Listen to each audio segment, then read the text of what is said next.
Part 80. Fortunate Young Gentleman. Author, Rong Xiao Rong. Chapter 792. Pregnant women have changeable and unpredictable tempers. A few days ago, Lu Ya was angry with Xiaoju because apples are called apples instead of other fruits, and made him kneel for an hour. When Tang Ning heard about this, he was a little bit unbelievable. That's not all. Xiaoju sighed when he mentioned this matter, and shook his head and said, I refuted her and she said I was not considerate. I agreed with her and she said I had no opinion. Now I think it's a mistake for me to live in this world. Tang Ning looked at him and comforted him. After a woman is pregnant, her temper will become strange. It will be fine after she gives birth. Xiaoju worriedly said, she is pregnant now and has difficulty moving. I'm afraid she will take action after she gives birth. In the room, Tang Yaoyao looked at Lu Ya and asked in horror, will all pregnant women become like this? Of course not. Lu Ya shook her head and said, I was just angry that he didn't draw my eyebrows. Others can do it. Why can't he do it? In fact, it's more than just drawing eyebrows. Tang Yaoyao showed a happy expression on her face, and said, he can also help me dress up, cook for me, and... Lu Ya showed an envious expression on her face and said, they are together all day long, and Xiao doesn't learn something good from them. No, if he doesn't change his stubborn temper, I won't let him go. It's so hard to be a human being. In the yard, Xiaoju sighed, looked at Tang Ning, and said, it's not all bad that you can't give birth to a child. At least you don't have to serve so many ancestors.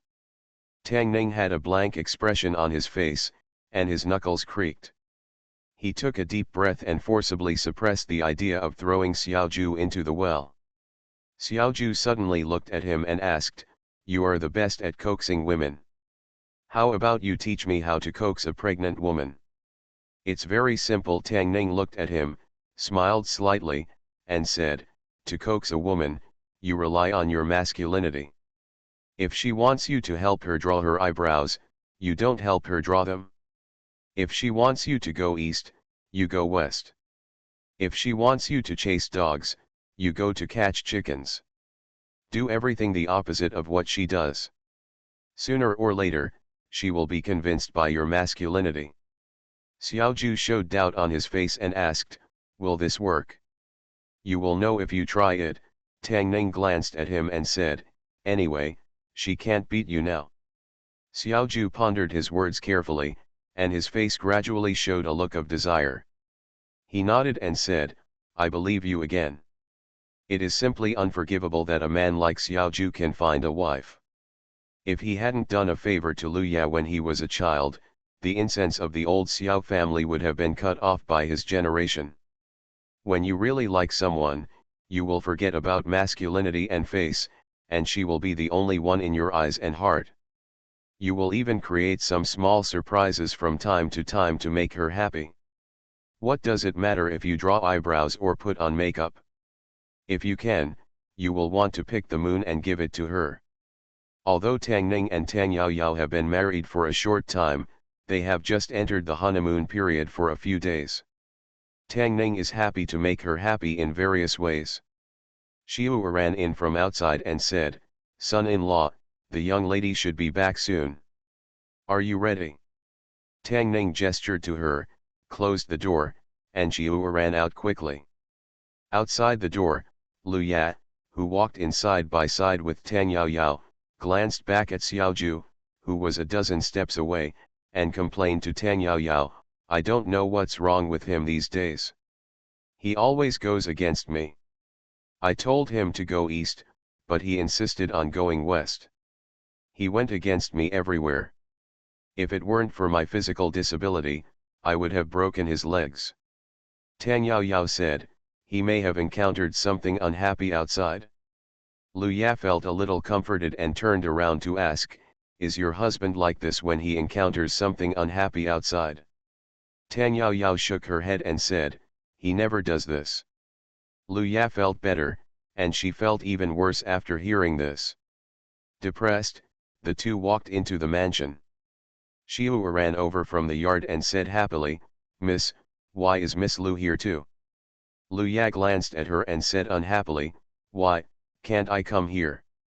Xiu shook her head repeatedly, "No, no." Tang Yao Yao looked at her and asked, "Where is the son-in-law?" "In the room," Xiu replied subconsciously, and then realized that something was wrong. It was too late to change her words, and hurriedly said, "I'll go call the son-in-law out." Tang Yao Yao waved her hand and said, "No, we will go find him ourselves." She walked to the door of the room, pushed the door open, and a faint and elegant floral fragrance came to her nose. Tang Ning handed a carefully selected bouquet to Tang Yao Yao. Just as she was about to speak, she looked at Lu Ya standing beside her. Her expression was stunned, and she said awkwardly, "Miss Lu is also." Lu Ya smelled the fragrance of flowers, looked at the flowers blooming in the room, the red ribbons floating in the air, and the fine wine and delicacies on the table, and stood there in a daze. Tang Yao Yao looked at Tang Ning and asked quietly, "What is this?" Tang Ning said embarrassedly, "I thought you were alone." "Miss Lu, do you want to eat something together?" Lu Ya knew that she had disturbed someone else's world of two, so she simply turned around and said, "I have something to do, so I'll go back first. You guys continue." After Lu Ya left in a hurry, Tang Yao Yao walked into the room, took the bouquet from Tang Ning, looked at the room decorated like a sea of flowers, her eyes sparkled, and asked, "Is this prepared for me? So beautiful." Tang Ning handed the bouquet to her and said, "No matter how beautiful it is not as beautiful as you." When Tang Yao Yao blushed and took the bouquet, at the door of the Tang mansion, Xiao Ju looked at Lu Ya who came out and asked in surprise, "Why are you back again? Not eating at their house?" The room she saw just now was decorated more beautifully than their wedding room. The same two people, one was so attentive to the wife, and the other was against the wife everywhere.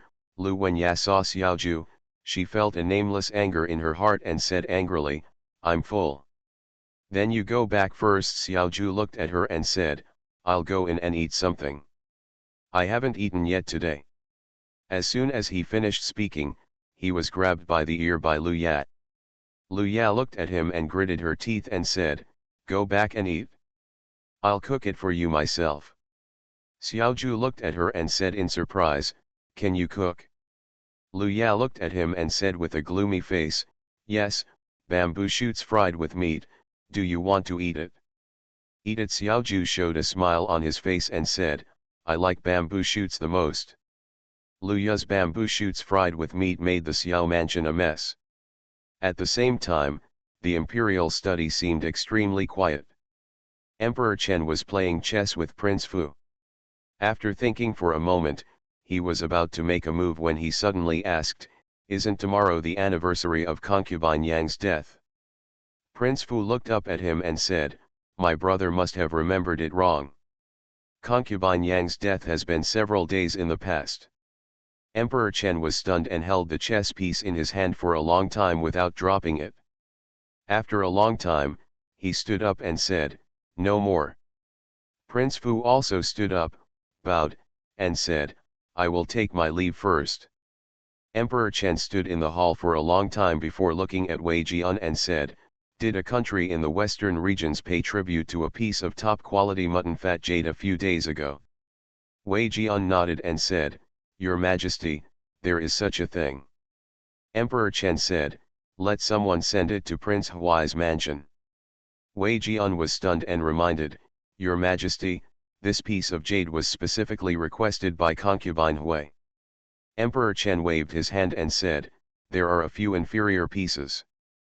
Pick two and give them to her."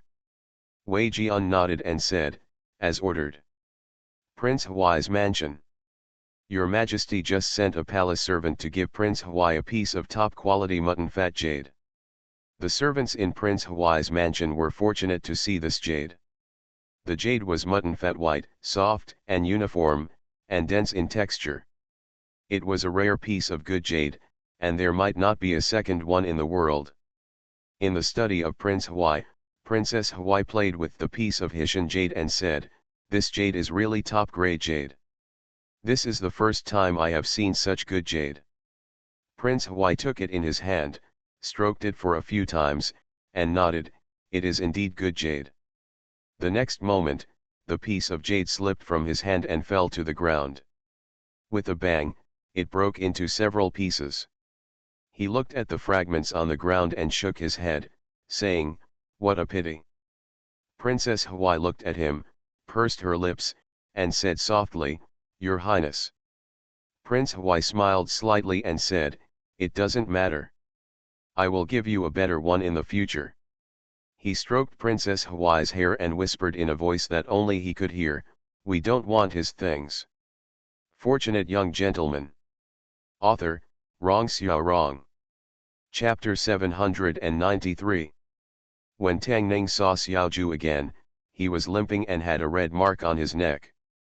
Xiaoju walked across from him, looked at Tang Ning, and said disappointedly, "You betrayed my trust in you."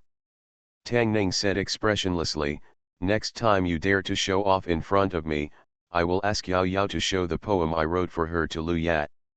"Don't," Xiaoju's face suddenly changed. He just placed a few pots of flowers and hung a few red cloths in the room, and he had already suffered an unprovoked disaster. If Lu Yan knew that Tang Ning often wrote poems to his wife, wouldn't he this kill him? He looked at Tang Ning and said, "Well, actually I asked you to come here to ask how to draw eyebrows. Also, can you teach me a few dishes? As for drawing eyebrows, you can practice on Xiaofu's face. Practice makes perfect. Just practice more." Tang Ning thought for a while and said, "As for cooking, the winter bamboo shoots taste good in the season. How about I teach you a dish of bamboo shoots fried with meat?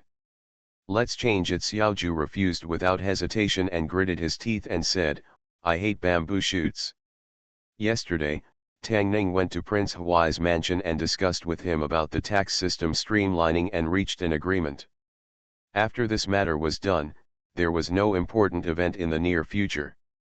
If there was any, it was to spend a rare world of two people with Tang Yao Yao. Today, she and Mr. Tang went to the Ling family. Tang Ning was alone at home with nothing to do. Zhongyi and Su Ru returned to Lingzhou, taking Qing'er and several maids with them. Tang Yao Yao also took Xiu'er with her. Even Nanan went to school. Tang Ning was at home and could only face Lao Zheng. Tang Ning was reading in the study. Old Zheng walked in from outside, leaned against the door, and asked, "Did the old beggar say when he would be back?" Tang Ning shook his head and said, "No. The last time he received news from the old beggar was from the Kangzhou branch of the beggar gang. Kangzhou is located in the far east of Chen State, and further east is the border of Chu State. After the old beggar and Xiao Xiao disappeared from Kangzhou, there was no news." Tang Ning guessed that they should have gone to Chu State. He looked at old Zheng and asked, "Why are you asking this? Do you miss him?" Old Zheng didn't say anything. Seeing that he didn't know, he turned around and walked out again. He sat in the yard and carefully wiped the butcher knife in his hand. The capital of Chu State. Tang Haws. Baizai, hot buns. I am Lu Bangxian, a disciple of Zhu Shensuan. I can tell fortunes, divinations, and fortunes. I will not ask for money. In the past 10 years, Chu has developed rapidly. Not only has it gotten rid of the shackles of Chen, but after King Xian ascended the throne, the domestic situation has been very good. Now there are no more enemies on the grassland, Chu is stable, and Kyoto, as the capital of Chu, is prospering day by day. On a street in Kyoto, a girl held a candied hawse in one hand and a bun in the other, looking at the noodle stall in front of her, and said, "Master, it smells so good, I want to eat noodles." The girl and the sloppy beggar sat down next to the noodle stall. The old beggar looked at the old woman selling noodles and said, "Give me 2 bowls of noodles." The old woman glanced at him, but did not look away immediately. The old beggar glanced at her and asked, "What are you looking at?" The old woman put the bowl heavily on the table and asked, "What's wrong with you?" The old beggar rolled up his sleeves and said, "Want to fight?" The old woman picked up the soup spoon and snorted, "I wish I could." After that, she raised the soup spoon and pulled it over. The old beggar took off a leg of the stool and went to meet him. The girl looked at the two people who started fighting after a disagreement and opened her mouth in surprise. A tall figure walked out of the store. The girl was stunned for a moment, then stood up immediately and said happily, "Sister Lan. Tang Ning has not been to the Shangsha province in the past few days. The Shangsha province seems to be a place where nothing big happens, but as long as you go there, there will be troubles everywhere. There are so many prefectures in the country and so many government offices in the capital. Even if there is a memorial in each government office, the memorials every day can fill a large box. However, what makes Tang Ning happy is that after these few incidents, Emperor Chen finally noticed a salted fish hiding in the corner. King Huai was also arranged to work in the Shangsha province, which finally helped to relieve some of Tang Ning's pressure. Tang Ning thought he could rest at home for a few days, but the next thing that happened disrupted his plan. There was a fight in the capital yesterday. Fights were originally minor cases, and they happened every day in the capital, but yesterday's fight involved too many people, and their identities were too sensitive, which caused a lot of impact. Last night, in a restaurant in the capital, more than a dozen children of powerful people had a conflict over a trivial matter, and they fought each other, and finally developed into a group fight. Although there were no casualties, they accidentally burned the restaurant and affected 5 shops around it. A restaurant and 5 shops were naturally nothing to these powerful people, and they could just pay some money to settle the matter. But I don't know which nosy censor wrote a letter and handed it directly to His Majesty, and this matter could not be covered up at all. As we all know, Chen State has made considerable achievements both internally and externally in recent years. In order to extol his own achievements, His Majesty specially chose Zishan, the highest mountain near the capital, for the annual sacrificial ceremony. His Majesty the Emperor now wants to stand on the highest point within a radius of 500 miles to publicize his achievements to the world and to the ancestors of the Chen state.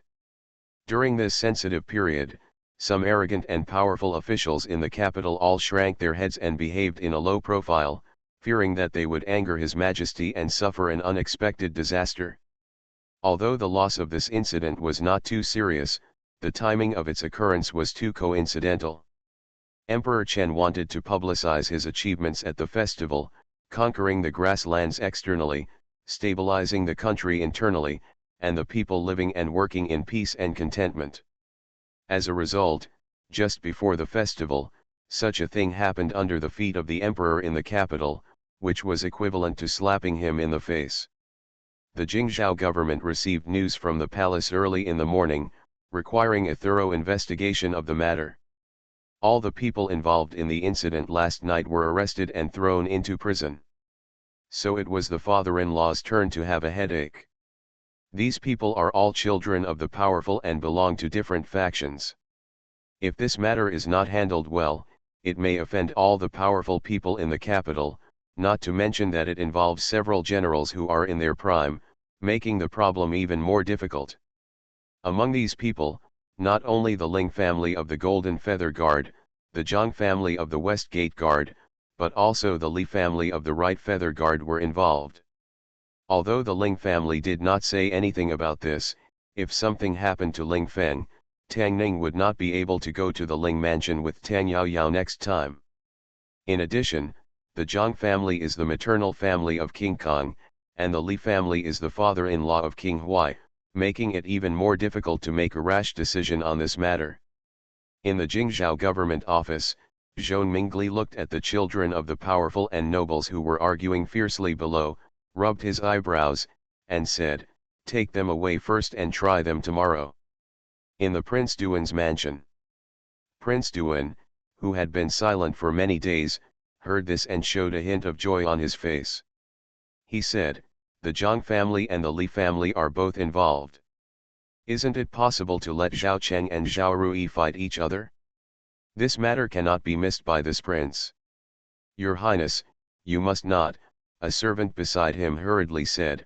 The concubine Hui and Lord Tang said that without the permission of the concubine, Your Highness is not allowed to step out of the palace or do anything. They said that Your Highness just needs to eat well, drink well, and sleep well. Eat well, drink well, and sleep well. Prince Duan's face darkened and said, do they think I am a pig? You are listening to novels at Bless Up channel. Wish you happiness and luck. Please subscribe to receive new novels. How do you feel about this novel? Please like and leave a comment. Fortunate Young Gentleman. Author, Rong Xiao Rong. Chapter 794. Ling Family. A woman looked at Ling Wu, the head of the Ling family, and asked, Feng Er has been arrested for a day and a night, why is there no movement? What's the hurry? Ling Wu said calmly, after the Jingzhou government has tried the case, they will naturally release him. The woman thought for a while and said, do you want to ask a woman's opinion? Ling Wu glanced at her and said, this case was entrusted by His Majesty. Anyone who dares to interfere will immediately become a handle in the eyes of others. How to handle the case, Jingzhou government will make its own judgment, you just wait at home. At the same time, the right-wing guard Li family. Li Ming, the young master of the Li family, was involved in the fight and arson case 2 days ago. He has been detained in the Jingzhou government for a day and a night. Everything in the Li family is the same as before, without any panic. In the palace of Prince Kong was flipping through the files related to the sacrificial ceremony. A servant came forward and asked, Your Highness, something happened to the Zhang family. Should we intervene? No need, Prince Kong said without raising his head. Mr. Su said that the Tang family is plotting against us. The purpose is to let Tang Ning and Prince Huai join forces to bring down the Zhang family. This kind of thing will become more and more chaotic the more we intervene. The servant said, what if Prince Duan takes the opportunity to make a move? Prince Duan, Prince Kong curled his lips and said, if he makes a move, it will save me trouble. Unfortunately, concubine Tang Hui and the Tang family are now raising him like a pig and not letting him move around. He is not as easy to deceive as before. The case that happened in the capital 2 days ago mainly involved the 3 major generals. These 3 major generals were related to Prince Kong, Prince Huai, and Marquis Dingguo. There were many variables everywhere, which attracted the attention of many people. The case was difficult to handle, and the headache belonged to his father-in-law. Tang Ning's vacation was over, and he came to the Shangsha province on time to deal with his affairs. He read more than a dozen memorials and felt that something was not right. More than half of these memorials were about the fight and arson that happened 2 days ago. If this case was in normal times, it would be a common case. It would not be a big deal if those playboys did not cause a murder. It was mainly because of the sensitive period and the bad luck of meeting the seriousness of Emperor Chen, so it was treated so seriously. But no matter how serious it is, there will be a limit. Being paid attention to by so many officials at the same time, there must be someone behind the scenes to fan the flames. King Huai sat opposite Tang Ning, and in front of him, there were also a lot of memorials piled up. The two raised their heads at the same time and looked at each other. King Huai asked, are they all about the arson case? Tang Ning nodded. King Huai looked at him and asked, what's going on? Tang Ning said, the 3rd young master of the Zhang family celebrated his birthday the day before yesterday and invited some friends to have a drink. It happened that Ling Feng, Li Ming, and others were also eating in the restaurant. The 2 groups quarreled over an elegant pavilion and finally started fighting and burned down the restaurant. King Huai thought for a while and whispered, Zhang family, Ling family, Li family. Tang Ning looked at him and said, Tang family. King Huai nodded and said, the Tang family is plotting against us, and the target is, Zhang family. The centipede is dead but not stiff. Although the Tang family has fallen into disrepair, even Tang Ning doesn't believe that they have any reserved power in secret. Obviously, this is a trap against the Zhang family and King Kong. While they plotted against the Zhang family, they also dragged the Ling family and the Li family into the water, and made the matter worse, indirectly trying to drag him and King Huai into the trap. At that time, Tang Ning will protect the Ling family, King Huai will protect the Li family, and King Kong will definitely protect the Zhang family. In this way, it will become a struggle between Tang Ning, King Huai, and King Kong. Obviously, no matter who wins or loses this dispute, it is what King Duan is happy to see. But they didn't expect that King Huai is such an old fox. Compared with the tricks he played on King Duan, these are just children's games. Tang Ning and King Huai looked at each other and pushed the memorials into the trash can beside the table. The capital, the street. The government has been cleaning up the restaurant and several shops that were burned that night, and who is to blame for this case has not yet been determined. However, in the eyes of many people, who is to blame for this case is no longer important. What is important is that this case involving King Kong, King Huai, and Ding Guoho is destined to become an annual drama at the end of the third year of Ding Yuan. The Zhang family is King Kang's mother's family. How could King Kong ignore them? King Huai only has one princess, and how could he sit idly by and watch the princess's family? Not to mention Marquis Dingguo, whose reputation as a jinx and petty-minded person has long spread throughout the capital. Would he watch the Ling family suffer? However, when they thought that the three would intervene in the case, neither King Huai, King Kong, nor Marquis Dingguo made any move. The imagined strong competition was not seen, but the Zhang family took the initiative to take responsibility and was willing to pay twice the loss of the restaurant and shopkeepers. The Jingzhou Yamen closed the case. It seemed that because of the Zhang family's positive and serious attitude, His Majesty did not impose further punishment. Obviously, the Zhang family gave in this time. The opponent was too powerful. Neither Marquis Dingguo nor King Huai, who was entrusted with an important task, could afford to offend them. When Tang Ning left the Yamen and went home, he clearly felt that his father-in-law was relieved. In fact, the concession of the Zhang family surprised him a little. Judging from the information available to Jingzhou Prefecture, neither Ling Feng, Li Ming, nor the young master of the Zhang family were the instigators of this incident. The fight originated from a conflict between two followers on both sides, and then gradually expanded to involve more than a dozen people. The Zhang family took a step back and were willing to take responsibility. For the Jingzhou government office, it would be best if the case could be concluded quickly. This also made Tang Ning look at the Zhang family in a new light. Even after the fall of King Kong, the Zhang family could still stand firm and stand like an evergreen tree. It was indeed not without reason. At the same time, Prince Duan's mansion. Duan Wang looked confused. The Zhang family is so cowardly. Is Zhao Cheng also this cowardly? The servant next to him nodded and said, "Back to your highness." The head of the Zhang family came forward and was willing to compensate for the losses of those shops. The shopkeepers withdrew the complaint, and this case is over. Where is King Huai, and where is Tang Ning? Prince Duan asked with a look of reluctance on his face. When they harmed me, they used one method after another. Why is there no movement this time? The servant said, the Zhang family has already taken responsibility. Ling Feng and Li Ming are fine. Naturally, they don't need to come forward. Prince Duan sat down in frustration and asked, what did the Tang family say?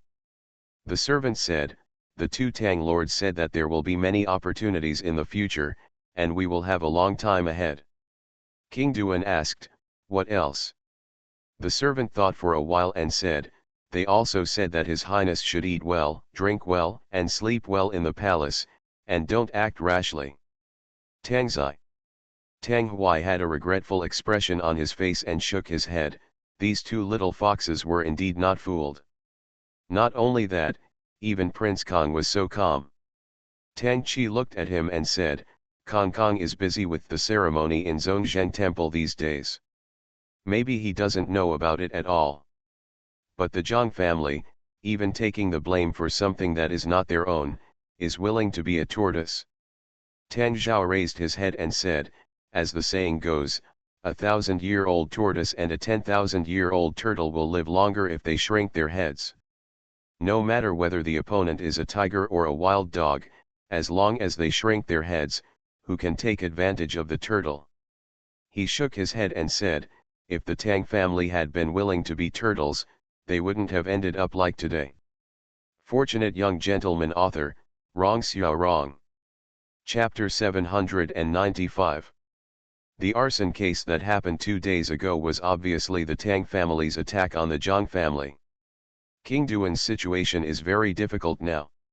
Emperor Chen's desire to restore Prince Kong to the throne happened not long ago, and Prince Huai has already been entrusted with important responsibilities in the court.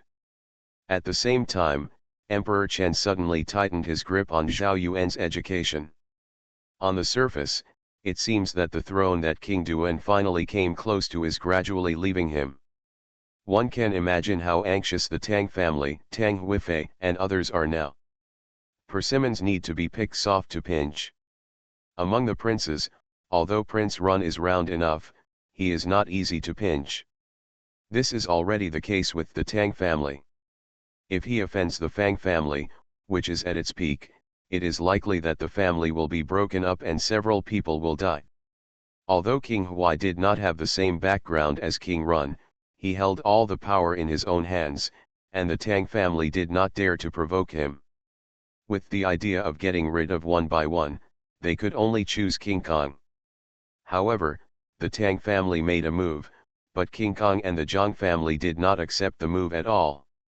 If it were the Tang family in the past, there were many ways to force them to take the move, but now, they can protect themselves very well.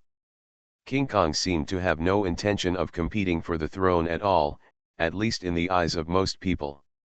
Ever since Emperor Chen handed over the preparations for the festival to him, he has been immersed in Zhongzheng Temple to prepare for the festival. This festival has been organized many times, but this is the first time for such a large scale, even for Zhongzheng Temple. Also have to rush. From the end of October to the New Year, this festival is undoubtedly the most important event. This is related to Chen Wang's vanity and face. Unfortunately, these two things are very important to Chen Huang. The ceremony, which all courtiers must participate in, and leaving the imperial city is undoubtedly a big project that requires the cooperation of 6 departments to complete. Among them, the Ministry of Works is the busiest. They wanted to survey the route from the palace to the western mountains and choose the most suitable one. The bumpy road would not work.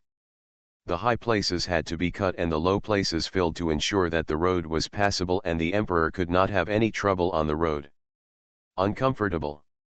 The emperor's departure from the palace is a big event, and the 16 guards will also be busy by then. It is a rule that the Yulin guards do not leave the imperial city. After Chen Huang leaves the palace, he will first be escorted by the Jinya guards. The Jinya guards will escort the team all the way to Zishan, and then they will be handed over to a certain guard to be responsible for the security of the festival site. At the same time, the other guards of the 16th Guards must also strictly adhere to their posts to avoid any accidents. Stationed in the west were the left and right Ximen guards, so they were naturally responsible for the safety of the festival. This time, there were no cavalry guards to escort, so Tang Ning was happy to have her leisure time. She could just follow Queen Chen without having to bear any responsibility. However, although the guard responsible for the security of the festival has a heavy responsibility, there will be no danger at all near the capital. They just stand guard, and the rewards they receive are huge.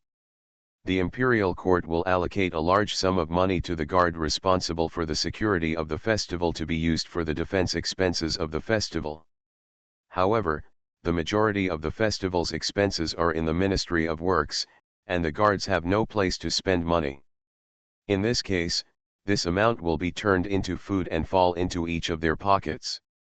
The guards were salivating for this sum of money, but His Majesty chose to hold the ceremony in the western mountains, so the fat job fell on Zhou Ximen guard. The Zhang family has well confirmed that good fortune lies in the place where disaster lies, and misfortune lies in the place where blessing lies. They had just lost money due to the lawsuit a few days ago, and this time they were able to get such a good deal. In addition to the money, it was also of extraordinary significance to be able to hold this festival. There are not many ways for the guards to be promoted. The generals who belong to the Zhuodong Gate Guard can get a chance to go further through the ceremony. I just don't know if the Tang family and Prince Duan, who have already targeted the Zhang family, will let this opportunity fall on the Zhang family. Facts have proved that Tang Ning's prediction was right. Prince Duan and the Tang family really chose to be soft. As soon as Ximen Guard was responsible for the security of the festival, many twists and turns occurred. Compared with the left West Gate Guard, the right West Gate Guard is actually closer to Zishan. King Kong chose the distance instead of the near side. He obviously intended to give this advantage to the Zhang family, and it was more like using his power for personal gain. King Kong was no longer even a prince, so some people naturally had no scruples in impeaching him. In addition, some dark history of the Zhang family was also unearthed, causing widespread discussion in Beijing. Some people even spread rumors that the Zhang family intends to rebel and that there is a dragon robe and jade seal hidden in their home. Rebellion is a serious crime, and the crime of spreading rumors and conspiracy is not a light one. Especially at this juncture, it directly touches Huang Chen's rebellion. In order to clear away the suspicion, the Zhang family invited the imperial guards to search the palace. After the imperial guards searched, they found nothing. Emperor Chen was so angry that he had several people who took the lead in spreading rumors to death outside the palace wall with sticks in public, and ordered all the palaces to the government officials strictly investigated the source of the rumors, and people in the capital were panicked. Even the number of people on the street was reduced. In Prince Duan's mansion, Tang Qi frowned and said, "We just spread the news that Prince Kong was using his power for personal gain, as well as the stains about the Zhang family. Who spread the rumor that the Zhang family was going to rebel? It almost ruined everything." King Duan said, "What big thing happened?" Concubine Hui sent someone to send a message out of the palace, saying that His Majesty has warned her. If the Tang family still doesn't know what's wrong and stirs up trouble outside, don't blame him for being merciless. Tang Qi's face was still a little pale. His Majesty can say such words, it means he is really angry. If the Tang family is caught again next time, I am afraid that the family will really be destroyed. King Duan was taken aback and said, "It's so serious." Tang Qi saw the difference in his expression and asked, "Is it possible that His Highness spread the rumors about the Zhang family's rebellion?" "No, it's impossible. How could it be possible?" King Duan laughed a few times and changed the subject, "So, this time the plan against the Zhang family failed again." "That's not necessarily the case," Tang Qi said, "His Majesty is suspicious by nature. When it comes to things like rebellion, he would rather believe that it exists than believe that it doesn't exist. Although there is no real evidence, he will definitely still be on guard against the Zhang family." Royal Study Room. King Kong walked in, bowed and said, "My son, I will see my father." Without ceremony, Emperor Chen looked at him and asked, "How are the preparations for the ceremony going?" King Kong said, "I'm almost ready to return to my father." "That's good. This festival is of great importance. You must be careful and not make any mistakes." King Kong nodded and said, "My son, please bear this in mind." Emperor Chen glanced at him and said, "In addition, I think the right West Gate guards are closer to the Western Mountain. Wouldn't it be better to leave the festival defense to them?" King Kong thought for a while, bowed and said, "It's my son's oversight. Everything is arranged by my father." Emperor Chen looked at him for a long time, but didn't see any strange color on his face. He finally gave up his suspicion and nodded, "Then leave it to the right gatekeeper." King Kong bowed and said, "Yes." Emperor Chen picked up another memorial and said, "It's nothing." You can go down first. My dear, please leave. King Kong bowed again and walked out of the imperial study. As he walked down the steps, someone happened to be walking from the front. The two looked at each other and quickly looked away. A moment later, in the imperial study room, the man stood in the palace, bowed his hands to Emperor Chen, and said, "General Qiyu, the right West Gate Guard, comes to see your majesty." Fortunate young gentleman. Author, Rong Xiao Rong. Chapter 796. The strategy of the Tang family and King Duan against the Zhang family was very effective. The responsibility of guarding the festival fell from the left West Gate Guard to the right West Gate Guard. The Zhang family has been keeping a low profile so far, and King Kong has fallen into such a situation. In the eyes of everyone, the Tang family and King Duan have the intention of bullying honest people. However, in the capital, the law of the jungle has always been unclarified. The officialdom is like a battlefield, and winning it is either the enemy's death or our own death. The fact is so cruel that no one will sympathize with the loser. Even if the Zhang family has no intention of rebellion, Emperor Chen must beware of their rebellious intentions. After leaving the palace, Emperor Chen's safety was no longer up to Yulanwei. The Zhang family had a close connection with Prince Kong. If Prince Kong rebelled, Emperor Chen would definitely not be able to bear the consequences. Not afraid of 10,000, but afraid of the unexpected, taking precautions and nipping danger in the cradle is what he should do. Thinking about it this way, his temporary change of generals is actually not difficult to understand. The left and right gatekeepers often have conflicts and are not harmonious. If the left gatekeeper is in trouble, the right gatekeeper can definitely be trusted. Emperor Chen had already considered this when arranging the 16 guards. If the two guards guarding the same place were too close, once they started to rebel, a certain direction of the capital would be lost immediately. The situation is similar to the friction between the left and right Ximen guards. Which bodyguard to choose for the festival is just a trivial matter, and the twists and turns that occur only make a small splash in the capital. This round can be regarded as a small victory for the Tang family and King Duan. However, for the Tang family and King Duan, who have suffered repeated defeats in the past 2 years, although the victory is small, it is better than nothing. It's not that easy to completely destroy the Zhang family. In Prince Duan's palace, Prince Duan, who had not stepped out of the palace for half a month, sighed. It seemed that the Zhang family had suffered a loss this time, but if you think about it carefully, there is no big loss. He took a long breath and said, "How great would it be if the Zhang family really rebelled?"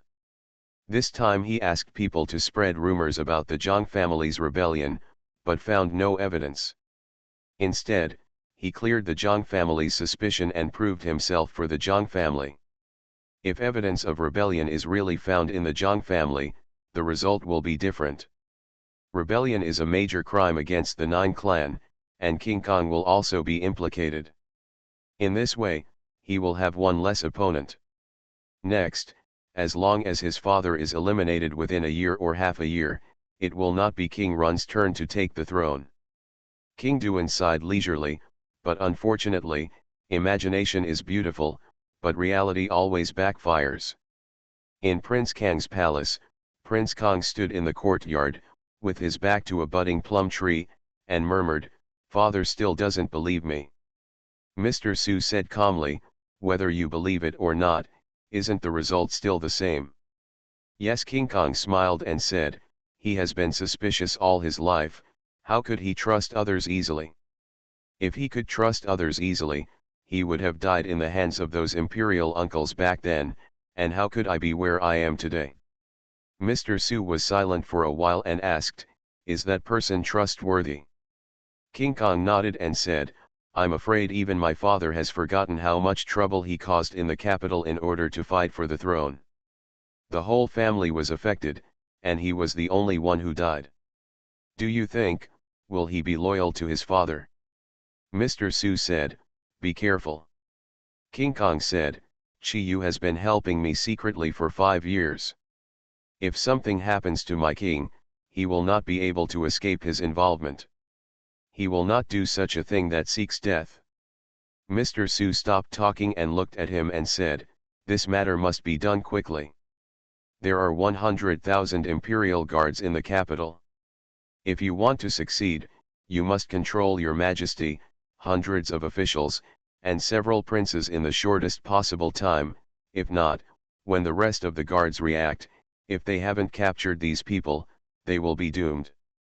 I know a smile appeared on King Kang's face and he said, "I have been waiting for this moment for a long time." Mr. Su looked at him and said, "Your Highness, please give it some final thought. What you are going to do next is extremely dangerous and will not leave a good reputation in the history books." "I don't care what future generations think of me," King Kong smiled and said, "Moreover, what I am doing now was not done by my father more than 20 years ago.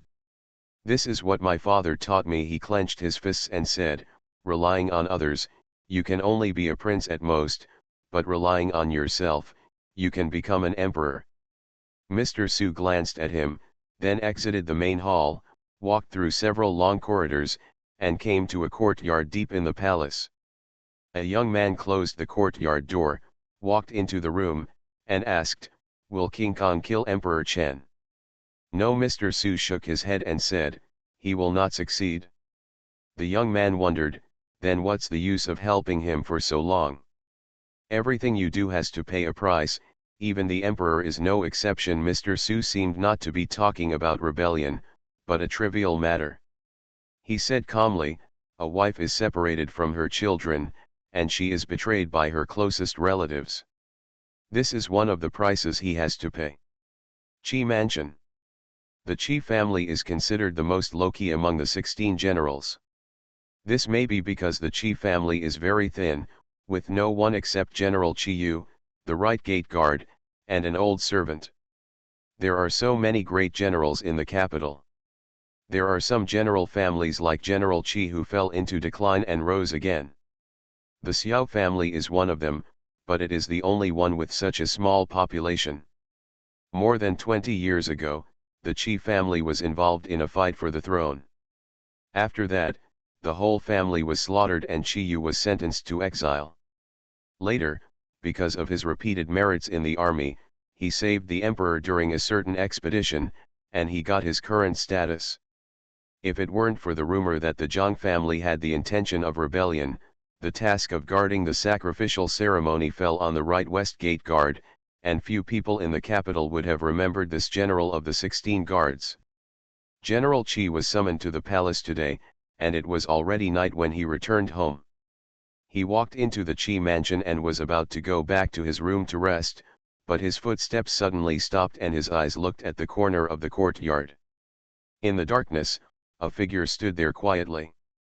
The man stood in the darkness, and his face could not be seen clearly, but Qi Yu could feel his gaze. "King Kong wants to rebel, soon," a voice came from the darkness. Qi Yu nodded and said, "King Kong wants to take advantage of this festival to kill all the princes and force His Majesty to give up the throne." "That's a good plan." A moment later, a voice came from the darkness again. "The emperor's family affairs are beyond the control of the ministers. There have been many cases of killing fathers and brothers to usurp the throne in history. Although most people failed, those who succeeded also sat on the highest position as they wished. If King Kong can achieve his goal, no one in the royal family in Beijing will be able to inherit the throne. At that time, he will be the emperor. Of course, usurping the throne is not a good reputation. After he succeeds, the state of Chen may be in chaos or even fall apart, but that is obviously not something that a person who wants to kill his brothers and father will consider before sitting on the throne." Qi Yu looked at him and said, "Do you want to report this to His Majesty?" The man looked at him and said, "If you do this, you will also be implicated." Qi Yu smiled and said, "You gave me my life, and I don't care about these things anymore." The man shook his head and said, "Your life is your own, and no one has the power to take it away." Qi Yu's face was calm and he asked, "So, you want me to cooperate with King Kong in a rebellion?" The man asked back, "Why not?" Chi Yu looked at him for a long time before saying, "Your Majesty is really sad that your own son wants to rebel against you." The figure in the dark was silent for a long time before speaking again. "That's what he deserves." You are listening to Novels at Bless Up channel. Wish you happiness and luck. Please subscribe to receive new novels. How do you feel about this novel? Please like and leave a comment. Fortunate Young Gentleman. Author, Rong Xiao Rong. Chapter 797. Everyone in the court, including Emperor Chen, was busy with the ceremony, and Tang Ning was finally temporarily forgotten by him. He could have lived a comfortable two-person world with Tang Yaoyao, but there were always people around him who were careless. Xiaoju was forced by Lu Ya to study with Tang Ning all day long, not only to learn how to coax girls, but also to learn how to cook, which took up a lot of his time. In the kitchen, Xiaoju wiped his face, which was all black and white, and sighed, "Woman, your name is Mystery." He looked at Tang Ning and asked, "Do you really have nothing to teach me about making women happy?" "People are different," Tang Ning said. "What suits me may not be suitable for you, and what suits Yao Yao may not be suitable for Lu Ya. The same method, used on different people, sometimes has the opposite effect. About you can ask more powerful people for advice." Xiaoju said, "Is there anyone in this capital who is more powerful than you?" Tang Ning nodded and said, "There are people outside the world, and there is a sky outside the sky. The strong will have its own strong hand. The waves behind the Yangtze River push the waves ahead. Maybe you can learn from King Run." Xiaoju curled his lips and said, "What does a little brat without even hair know?" Half an hour later, Xiaoju looked at the vegetables that he had burned into black charcoal, pinched his nose and poured it out, sighed helplessly, and prepared to go home. He walked out of the kitchen and saw Zhao Yuan and the little girl from the Wang family standing in the yard. The little girl from the Wang family held a flower in her hand and said, "This flower is so beautiful." "This flower is not beautiful at all." Zhao Yuan took the flower from her hand, put it on her temples, and said, "It is beautiful when it is worn on your head." Hate. The little girl from the Wang family blushed and kissed Zhao Yuan on the face, then ran away shyly. Zhao Yuan was about to chase after him when Xiaoju grabbed him. Zhao Yuan looked at him and said, "His Royal Highness King Run, let's talk." Zhao Yuan rushed to chase the little girl from the Wang family and said, "I still have something to do, let's talk about it next time."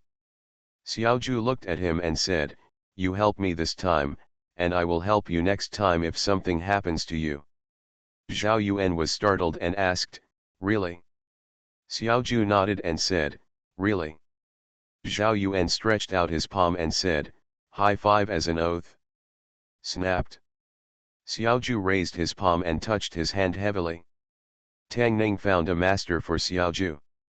Whether it was courtship or cooking, Zhao Yuan was qualified to be Xiaoju's master. A master is a teacher, and in this regard, he can sometimes be Tang Ning's master. This saved him a lot of trouble and gave him an additional disciple for no reason. This allowed him to not be disturbed by Xiaoju when he and Tang Yaoyao were together. After all, when the two couples were getting tired of each other, no one wanted to have a light bulb around them, the kind that glowed super brightly. In recent days, if Emperor Chen didn't notice him, he wouldn't. Tang Ning couldn't help but go to Shangsha province. Many of Shang Shisheng's recent excerpts were about rituals. When he was reviewing the memorials today, he found a very interesting excerpt. Regarding the security of the festival, a young official made a suggestion. It seems more reasonable to entrust the responsibility of guarding the festival to a specific guard. It is better to select a few hundred people from each of the 16 guards. If it is handed over to a certain guard alone, if the general of that guard disagrees, the festival may become a festival for many people. But if the guard consists of 16 guards, this risk is greatly reduced. There are only about 300 guards in each of the 5,000 guards. Even if one or several guards want to rebel, they will not be able to cause too much trouble. Unless more than half of the 16 guards rebel, even if something unexpected happens, things will be under control. And if half of the 16 guards really rebelled, there would be no need to wait for the festival to take action. Together, they could overthrow the imperial power. The suggestion was made by a young official at Yashitai. Tang Ning thought it made sense, so she kept the note. Today's Shangshu province mainly relies on him and King Huai to judge the children. If the two of them can handle it, they usually handle it on the spot. If they can't handle it or if they don't have enough permission, they will let the other party take a look first. If neither of them has an idea, we'll hand it to the imperial study room. Before leaving the office, Tang Ning read the few envelopes that King Huai had just sent, handed them to King Huai again, and said, I can't make up my mind on these matters, so I'll send them to His Majesty for your decision. King Huai handed over the few folds that Tang Ning had just handed over and said, send these to my father as well. Tang Ning just sent 5 envelopes to King Huai, but he only handed back 4 envelopes. He flipped through it and found that he had left behind the folder about the composition of the festival guards. The jazi left by the 2 men either already had a solution, or they felt that what the jazi said was meaningless and could not be implemented. This jazi was a suggestion rather than a question. Obviously, King Huai felt that this method was not feasible. Tang Ning looked at him and asked, His Royal Highness, Prince Huai, don't you think it's feasible to recruit guards from among the 16 guards? Master Tang is probably talking about that letter. King Huai smiled slightly and said, although Master Tang is General Zhou Xiaoyi, he may not understand the rules of the 16th guards very well. Although Tang Ning was General Zhou Xiaoyi, he rarely cared about Zhou Xiaoyi's affairs. He looked at King Huai and said, I would like to hear the details. King Huai looked at him and asked, it's not that there have been proposals to draw people from the 16 guards before, but they were all rejected by my father. Lord Tang, do you know why? Tang Ning was really confused and asked, why? King Huai said, Lord Tang also knows that the 16 guards are the imperial guards. Their duty is to protect the capital and the imperial city. Once the 16 guards change, it will be a disaster for the capital and the palace. King Huai glanced at him and continued, did Lord Tang see the 16 guards working together in the past few years in Beijing? King Huai was telling the truth. Although the 16 guards seemed to be idle on weekdays, they had great responsibilities. They were under the eyes of the emperor. If the 16 guards rebelled, the capital would fall immediately. Therefore, the choice of these people must be those who are most loyal to the royal family. After King Huai's reminder, Tang Ning finally understood why it was not feasible to draw people from the 16 guards.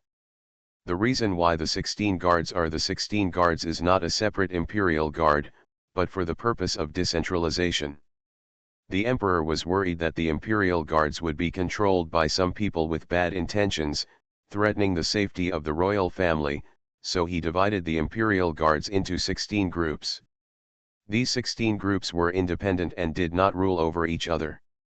They only listened to the orders of Emperor Chen. The 16 guards were forbidden to be too close to each other. The generals of the 16 guards did not contact each other much on weekdays, in order to avoid suspicion. If the guards often interacted and joined forces and became familiar with each other, the purpose of decentralization could not be achieved. Emperor Chen would never allow such a thing to happen. This was a taboo for the emperor, and it was also the reason why the memorial could not be passed. Tang Ning looked at King Huai, bowed his hands, and said, thank you for your reminder, Your Highness. King Huai bowed his hands in return. Lord Tang is polite. Tang Ning said, let's stop here today. I'll go back first. King Huai nodded and said, Lord Tang, take care. After Tang Ning left, King Huai picked up the memorial again, looked at it for a long time, and threw it into the box of discarded memorials. Xiao Mansion. Xiao Ju walked into the room with a rosy face, handed a flower in his hand to Lu Ya, and asked with a smile, "Is this flower beautiful?" "Not beautiful." Lu Ya took a look, frowned, and asked, "Where did you pick this flower? It's so ugly." The development of things did not meet his expectations, and the smile on Xiaoju's face froze. According to what King Run taught, when Lu Ya said that this flower was beautiful, he would put the flower on her head, and then tell her with a smile that although this flower was beautiful, it was not as beautiful as you.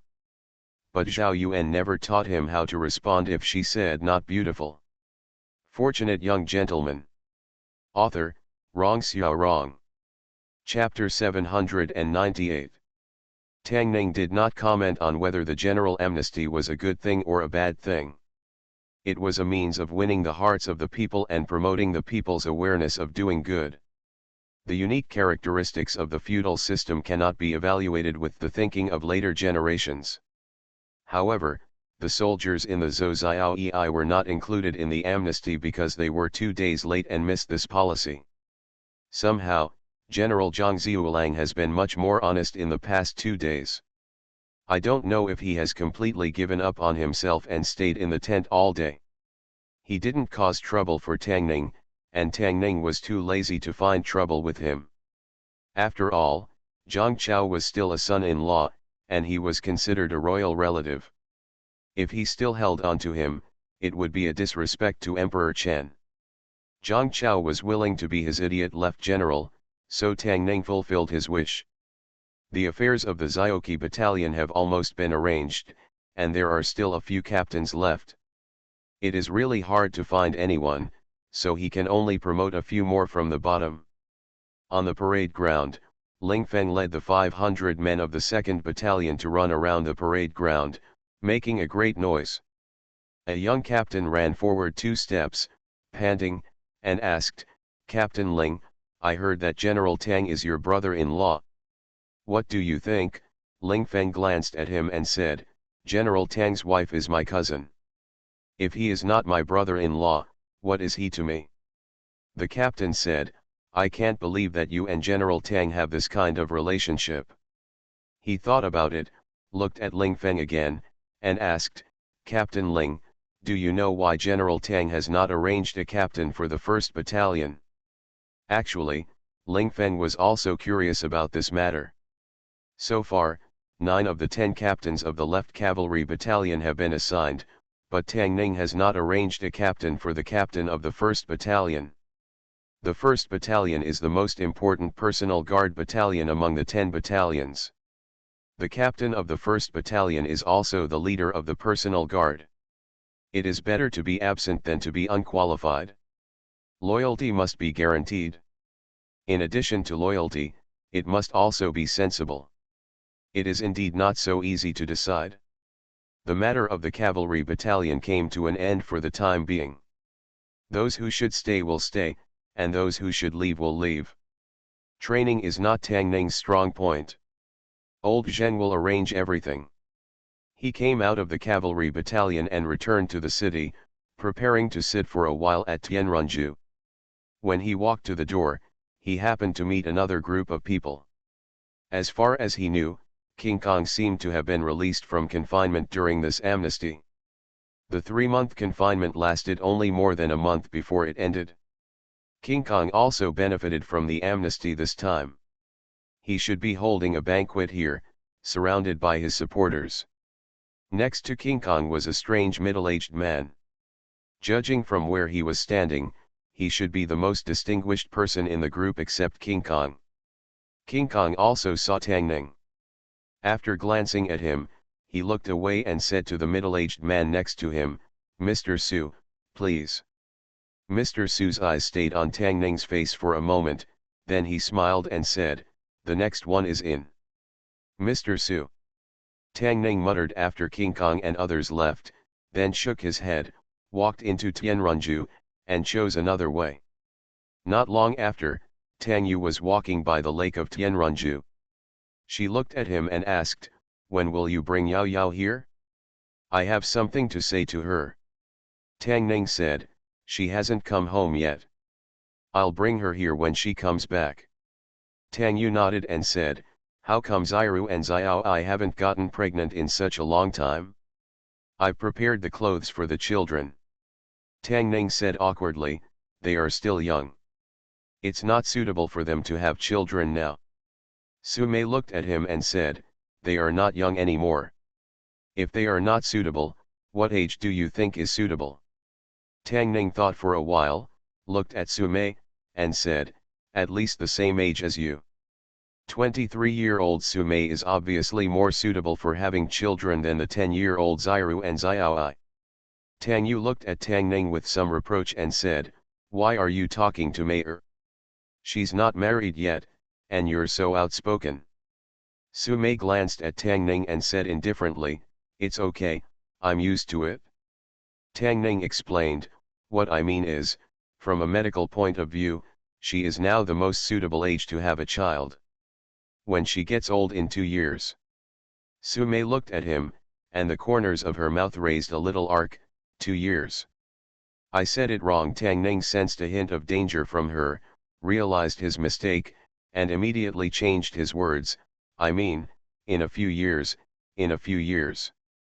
Su Mei put her wrist on Tang Ning's shoulder and smiled, let's go over there and talk about how many years it will be. I'm very interested in this matter. Tang Yu looked at Tang Ning, who was held hostage by Su Mei, walking forward, with a smile on her face, and slowly walking along the lakeside. On the other side, 2 figures walked out of the main building, holding a tree by the lake and vomiting non-stop, and the surroundings were full of alcohol. Well, thanks to this amnesty, otherwise, I will have to be imprisoned for 2 months.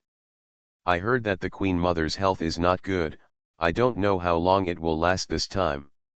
Your Majesty has really taken a lot of trouble for the Queen Mother's birthday this time. This scene is unprecedented. After the 2 vomited, they supported each other and continued to talk. At a certain moment, one of them paused, looked at the lake, and said in surprise, hey, look at that person over there, is it Tang Yu, the second lady of the Tang family? The other shook his head and said, you are really drunk. Tang Yu, the second lady of the Tang family, has been missing for more than a year. How could she appear in the capital? What's more, I have seen Tang Yu before, and she is obviously not like that. Maybe my eyesight is dazzled. The man shook his head, took 2 steps, looked back in surprise, and murmured, but except for the face, everything looks the same. Today is the first day that King Kong is relieved. King Kong is so happy that he holds a banquet in Tianrunju and returns home drunk. In Prince Kang's palace, Prince Kong bowed deeply to Mr. Su and said, Su, Mr. Su, it was my fault in the past. You, please don't take it to your heart. King Kong was drunk and said, when you leave, I feel like I have lost my brain. I don't even have anyone to make suggestions.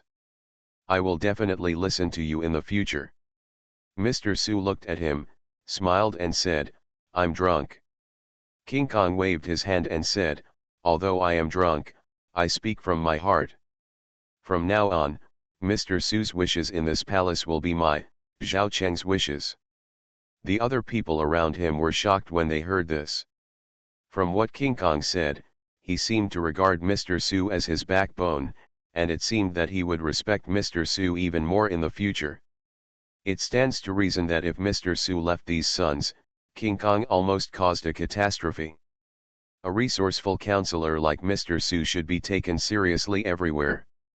Faced with King Kang's words, Mr. Su just smiled slightly and said to a servant of the palace, why don't you help him down to rest? The servant showed respect on his face, nodded and said, yes, Mr. Su. King Kang's relief and Mr. Su's return should be the 2 major events in King Kang's palace in the past 2 years. Because of the mistakes he had made, King Kong gave Mr. Su enough trust this time. All the affairs of the palace were managed by him. He had become the veritable first steward of the palace. Even his apprentices were in the palace. The status has become higher and higher. Mr. Xiao Su. When the young man walked out of Prince Kang's mansion, the concierge immediately saluted respectfully. At this time, a sedan stopped in front of Prince Kang's mansion, and a man hurriedly walked down and said, "I want to see His Majesty Prince Kang. I have something important to report to you." The young man looked at him and said, "I'm still hungover. If anything happens to Master Wu, you can report it to Mr. Su first." As a member of Prince Kang's party, Wu Yong naturally knew Mr. Su's position in Prince Kang's palace. After thinking for a moment, he immediately said, "Please take me to see Mr. Su quickly." A moment later, in a room in Prince Kang's mansion, Mr. Su looked at Wu Yong and asked, "What's important, Mr. Wu?" Wu Yong said seriously, "I found the missing second lady of the Tang family." Mr. Su's eyes moved from elsewhere to his face and asked, "Which Tang family?" Wu Yong said, "Of course it's the Tang family of Prince Duan. Didn't the second lady of their family disappear a long time ago? I saw her in Tianashanju yesterday. She was with Tang Ning. By the way, this is an excellent opportunity. If used well, it can hit Tang Ning and the Tang family at the same time." Mr. Su looked at him and asked, "Are you sure you really saw the second lady of the Tang family?" "It's absolutely true," Wu Yong patted his chest and said, "Wu knows countless people. Although her appearance has changed, I am sure that she is the second young lady of the Tang family, Tang Yu."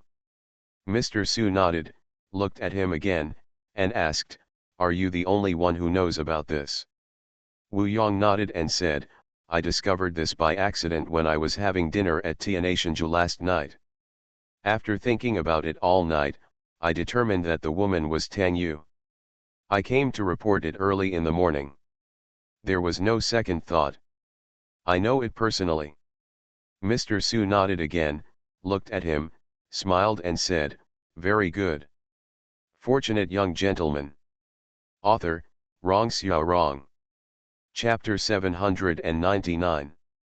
Although Tang Ning has been in this world for a long time, sometimes, the habits from the depths of his soul have not changed. For example, when he suddenly heard something incredible, he would subconsciously bring the habits of his previous life. It was not that he was making a fuss, but the things described in the letter were too shocking, and he felt chilled after reading it. Tomorrow's festival, Ximen is two-minded, and King Kong will rebel. The content of the letter was very short, but it explained the time, place, people, and events that were going to happen. At the festival tomorrow morning, King Kong will unite with the West Gate Guards to rebel.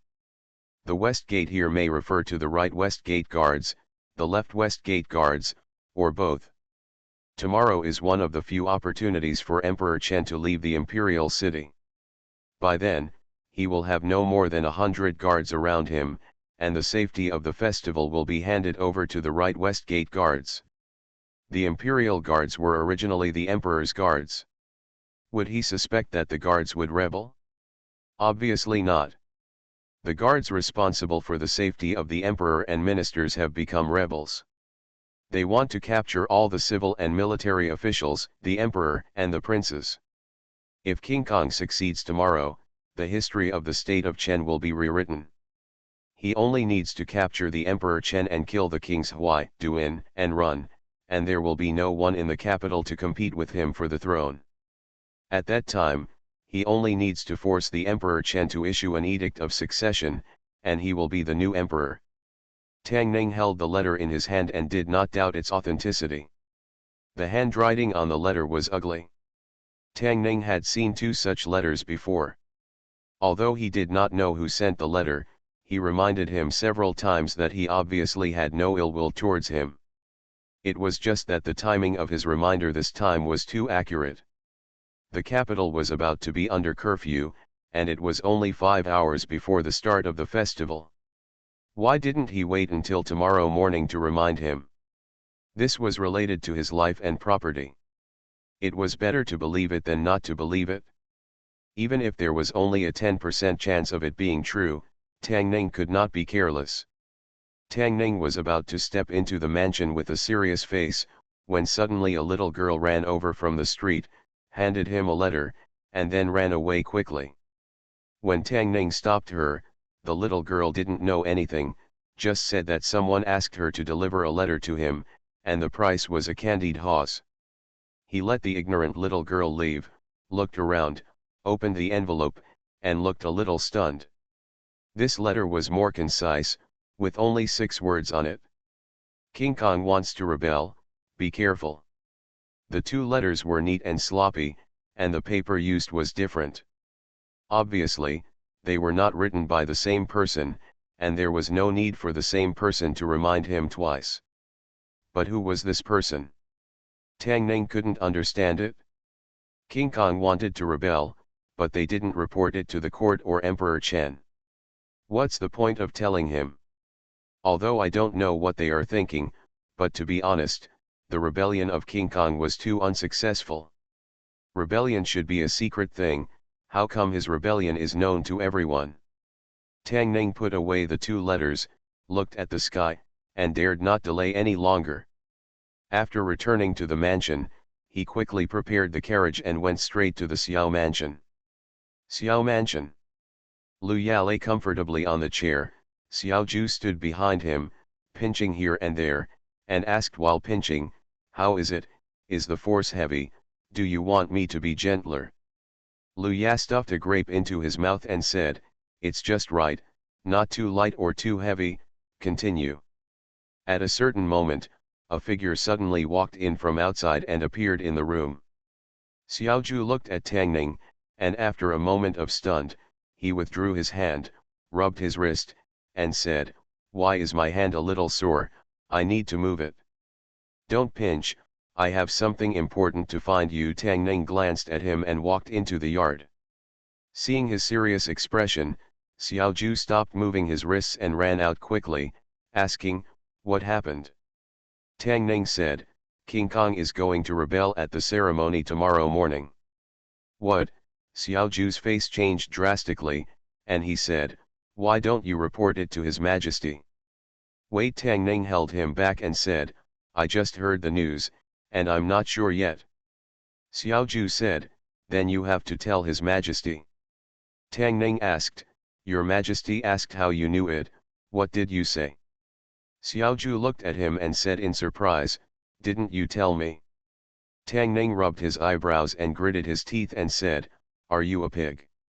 If the news he received was wrong, and King Kong didn't want to rebel, then the ceremony that the court had prepared for many days would be completely messed up, but it was not the most serious. The most serious thing was the charge of slandering the rebellion. The last time the people who slandered the Zhang family for rebellion were still buried in the mass grave, the charge of slandering the prince for rebellion was only heavier than theirs. Moreover, before King Kong rebelled, no one knew whether he would rebel or not. He had a 50% chance of rebelling and a 50% chance of not rebelling.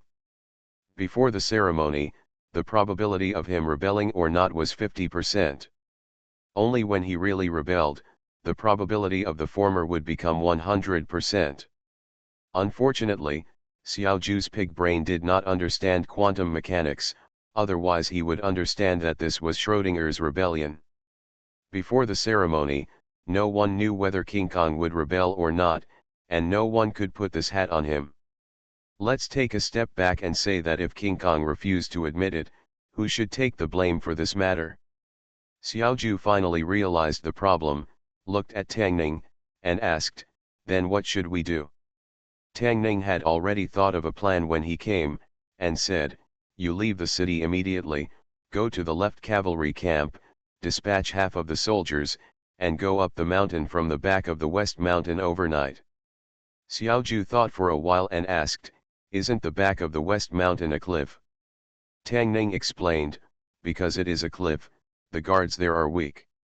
After you climb up, hide carefully in the forest and wait for my news tomorrow." Xiao Ju nodded and said, "I'll go right away." The soldiers of the left cavalry camp were trained by Lao Zheng himself. Their individual and group combat capabilities are far better than the other guards. Half of the manpower is enough to deal with tomorrow's situation. Tang Ning had no way to tell Emperor Chen that King Kong was going to rebel. First, there was no direct evidence, and second, he couldn't explain why he knew that King Kong was going to rebel. This matter could only be told to Emperor Chen after the crisis was over tomorrow. After leaving the Xiao family, he went to the Han family and the Ling family to inform them of the matter in advance. The guards of the left and right west gates together numbered nearly 10,000 people, and they were definitely not the opponents of the other 14 guards.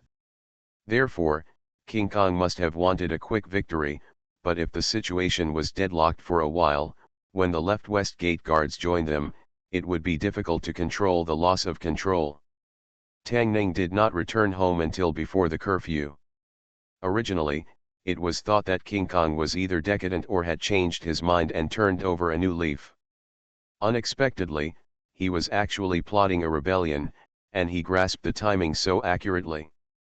It can be said that if there was no advance preparation, King Kong would have a high chance of success this time. Tomorrow's sacrifice may be a bloody sacrifice for the Zhao royal family and a disaster for the state of Chen. If King Kong succeeds in his rebellion, the state of Chen will be in chaos. At that time, the western regions and Xifen will most likely take advantage of the situation. The state of Chen has internal troubles nearby and external troubles far away, and I am afraid it will not last long. Tonight will be a sleepless night for many people. There were 2 pieces of letter paper on the table in front of Tang Ning.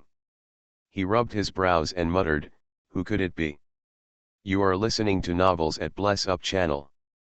Wish you happiness and luck. Please subscribe to receive new novels. How do you feel about this novel? Please like and leave a comment. Fortunate Young Gentleman. Author, Rong Xiao Rong. Chapter 800. In Prince Kang's mansion. King Kong was as calm as ever, sitting at the table. The tea he had held in his hand a quarter of an hour ago was already cold. Mr. Su sat opposite him, took a sip of tea, and said, "Your Highness, you must remember that among the Yiximen guards, the only ones who are completely loyal to you are the 1,000 people around the altar. You must use them in the shortest possible time, keep His Majesty and the ministers under control, otherwise, once the news comes out and the guards react, Xiuximen guards will not be able to stop them for long." I know King Kong drank all the cold tea in the cup and sighed, "I have been waiting for a long time, and finally today." Since he was removed from the throne, he knew that he had no choice but to rebel.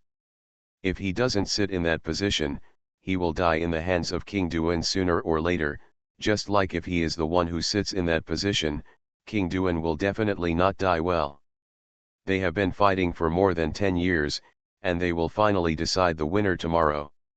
If he wins, he will be the Emperor of Chen Huang.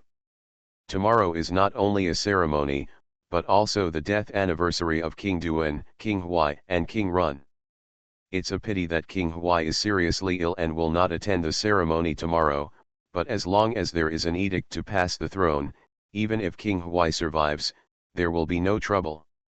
And if he loses, today will be the death anniversary of Zhao Chen every year. The winner is the king and the loser is the enemy, that's all. Mr. Su cupped his hands and said, "Su is here to congratulate your highness first." King Kong looked at him and said, "If my king succeeds in his great mission, Mr. Su should be the first to contribute." Mr. Su bowed slightly and said, "Your highness is serious." "Everything I say at this moment comes from the bottom of my heart." King Kong looked at him and said seriously, "If I can sit in that position, I will treat you as a national scholar." Mr. Su looked at him, cupped his hands and said, "Su thanked His Highness in advance." He stood up and said, "It's late, Su went down first." King Kong nodded and said, "Mr. Su, please rest early." Mr. Su turned around and left. When he reached the front of the palace, he paused but did not look back. He asked, "Has your highness ever thought about what would happen if your highness failed?" King Kong said, "It's just death." Mr. Su turned to look at King Kong, thought for a moment, and said, "A friend of Su said that the most precious thing for a person is life. As long as you are alive, you have unlimited possibilities." King Kong asked, "That friend of yours who likes to investigate things?" Mr. Su nodded and said, exactly. King Kong smiled and said, this friend of yours is an interesting person. Where is he? If there is a chance, I would also like to get to know him. Mr. Su shook his head and said, he is far away. Su has not seen him for a long time. King Kong said regretfully, that's such a pity. I hope that your highness will always remember these words of Su's friend. Only if you live long enough can you see more wonderful things. Mr. Su bowed to him and said, Su is gone. I have remembered it. King Kong looked at him, waved his hand and said, it's not like we won't see each other again. Mr. Su doesn't have to pay such a big courtesy. A moment later, in a room in a remote courtyard of Prince Kang's mansion. The young man stood in the room, looked at Mr. Su, and asked, are you leaving? After tomorrow, we can no longer stay in the capital. Mr. Su said, take the silver and leave early tomorrow morning. The young man asked, where to go? Mr. Su said, go home. There are strict requirements for the timing of the ceremony, and there must be no deviation at all.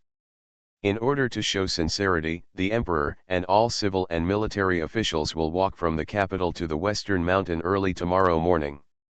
This is a great challenge for some elderly or weak civil servants.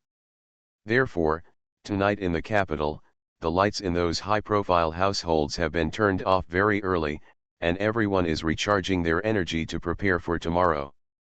Depart from the capital early in the morning. In Prince Duan's mansion, snoring was already heard in Prince Duan's room. In Prince Huai's mansion, the lights were still on in Prince Huai's study. There were two people playing chess in the study. King Huai had been holding the chess pieces in his hands for a quarter of an hour. He was frowning slightly, obviously at a disadvantage. This ceremony is very important. The emperor and all members of the royal family must participate.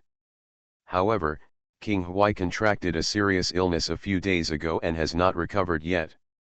He cannot bear the long journey for more than 2 hours tomorrow. Your Majesty has given him permission to rest at home. Attend a festival. King Huai thought for a long time and finally put down the chess piece. As his chess piece fell, the opponent's certain layout on the chessboard instantly became a dead end. The figure sitting opposite him smiled and said, this is a good move. He picked up a chess piece, dropped it somewhere casually, lowered his eyelids slightly, and asked, can you trust him? King Huai nodded and said, if even he can't do it, no one in the capital can do it. The man asked, what if he fails? King Huai said, if he fails and King Kang's rebellion succeeds, the 14th guards will surround Zishan and wipe out the rebellion. The man paused for a moment and asked, do you want King Kong to succeed or fail?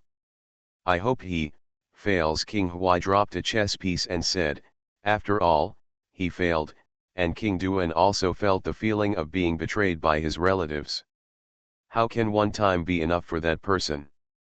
The man asked, after all these years, do you still hate him so much? How can I not hate him? King Huai clenched his fists, veins popped out on his forehead, and whispered, you don't know what kind of life my mother and I lived in the palace back then. His chest rose and fell slightly, and he closed his eyes for a long time before opening them. At the same time, his clenched fist slowly loosened, and the chess piece he had just held in his hand had turned into powder. Hatred will only turn you into another person. The person opposite looked at him and said, perhaps you should really learn from him. The Tang family treated them like this back then. He has suffered as much as you along the way, but I don't see any hatred in him. So I envy him. King Huai smiled and said, no one in the capital doesn't envy him. You can also let it go. The man was silent for a long time and said, only by letting go of some things can you get others. Letting go only means losing. King Huai dropped a chess piece and said, you lose. The person opposite smiled, picked up a chess piece again, and placed it on the dead ground that King Huai had just killed. As the chess piece fell, the dead ground instantly came alive, one place alive, everywhere alive, and the whole situation alive. Letting go does not mean losing. Sometimes, letting go is to get something better. The man stood up, glanced at King Huai, and turned to walk out of the study. King Huai looked at the chess game in front of him, and sighed for a long time before saying, "Life is not a game of chess after all." Fortunate Young Gentleman. Author, Rong Xiao Rong. Chapter 801. The sacrifice at the end of the third year of Ding Yuan was very grand. Officials and dignitaries began to gather in front of the palace gate at the hour of Mao. An hour later, they would set out from the palace, leave the capital, walk to the West Mountain, climb to the altar on the top of the mountain, and witness the sacrificial activities. The road from the palace to the West Mountain was patrolled by guards all the way. Today, the people in the capital were not allowed to appear on this road. The sacrifice belonged to the royal family and those dignitaries, and the people still had to work and live their daily lives. If the west gate was not open, they would go through the three gates of the east, south and north. If the road in the west was not allowed, they would take a long detour. At this time, two figures appeared outside the east gate. Mr. Su and the young man did not bring any luggage. They stood outside the east gate, looked back, and turned around and strode away. They walked a few miles, and suddenly more than 10 figures appeared on the official road in front of them. A young man in front looked at him and asked, "Where are you going, sir?" Mr. Su raised his head, looked at the guards of Prince Kang's mansion, and said, "Go where you should go." The young man smiled and said, "Shouldn't the place you should go be the palace?" Mr. Su said, "Su's mission has been completed. Your Highness needs to walk the rest of the way by himself." The young man shook his head and said, "Sir, you should talk to your Highness yourself about this." Mr. Su looked at the young man and said, "Su has something important to do. I hope Commander Zhang will help me."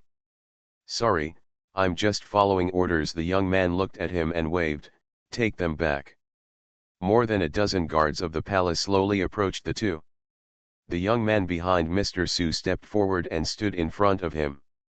After a moment, including Commander Zhang, everyone was lying on the ground, unconscious.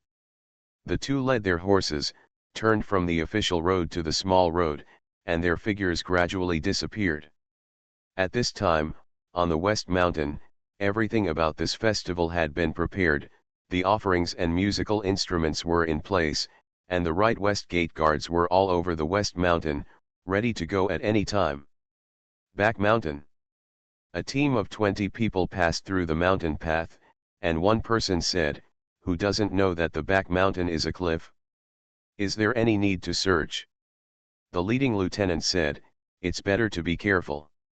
There can't be any mistakes today." He looked behind him and said, "Everyone open your eyes and cheer up." Everyone was slightly refreshed when they heard it, and looked around. At a certain moment, someone suddenly exclaimed, "There seems to be someone in front."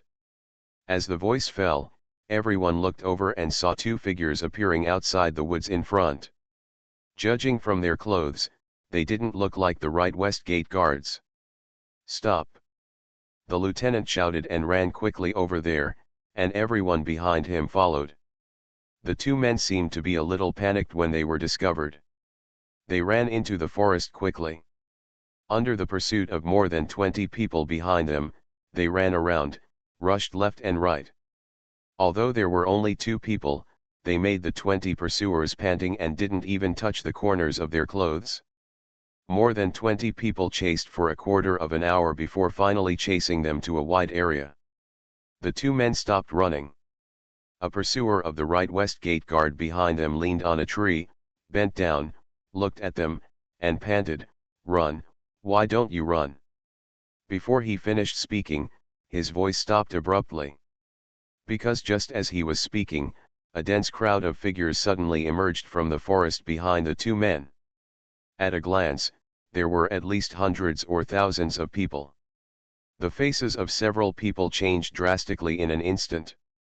The lieutenant turned around without hesitation and shouted, "Run!" They just overdrew their physical strength. How could they run faster than Zhou Xiaoyi who had rested for a night? They were quickly restrained and pressed to the ground. Xiaoju walked out of the crowd, looked at the captured guards of the right west gate, and waved his hand, saying, "Strip them."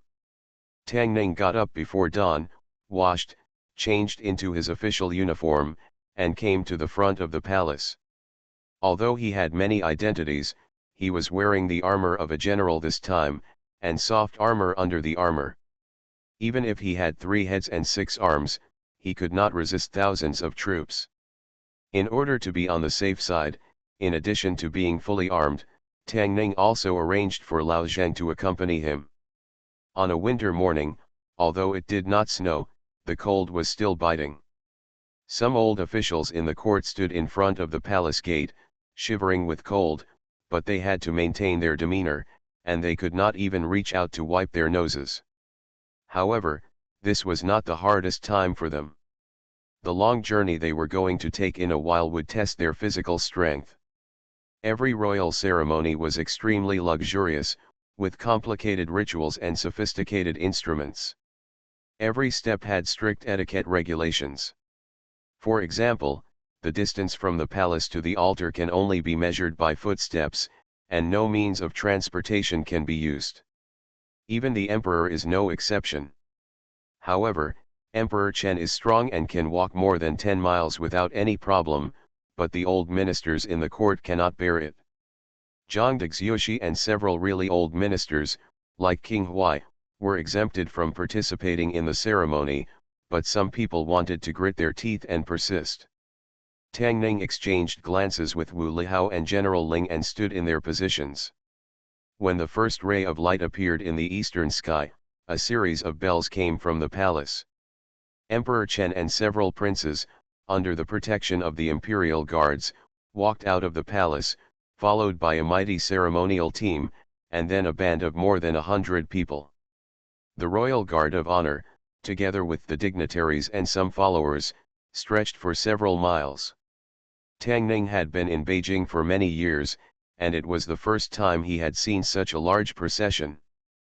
Prince Kong was no longer a prince. His position was behind Prince Duan and Prince Run, and even behind Prince Fu. He was not far in front of Tang Ning. Tang Ning had been keeping an eye on Prince Kong from the beginning, but his expression did not fluctuate from beginning to end. When Tang Ning first met Prince Kong, his emotions were clearly visible on his face. You could tell what he was thinking by looking at his expression, but since when, he often showed this expressionless look, and you couldn't guess what he was thinking at all. After a person has experienced a major setback or misfortune, his temperament may change dramatically, but the change of Prince Kong is still shocking. While Tang Ning was observing Prince Kong was also observing Emperor Chen. The one walking in front of the civil and military officials and the royal family was naturally the one with the most respected status. Only the emperor could walk in that position. And that position would soon be his. Thinking of this, even though he had already mastered the skill of not showing his emotions, he couldn't help but smile. Chen Huang was walking in front, and suddenly he felt something and looked back. But there was nothing behind him except the slowly moving team.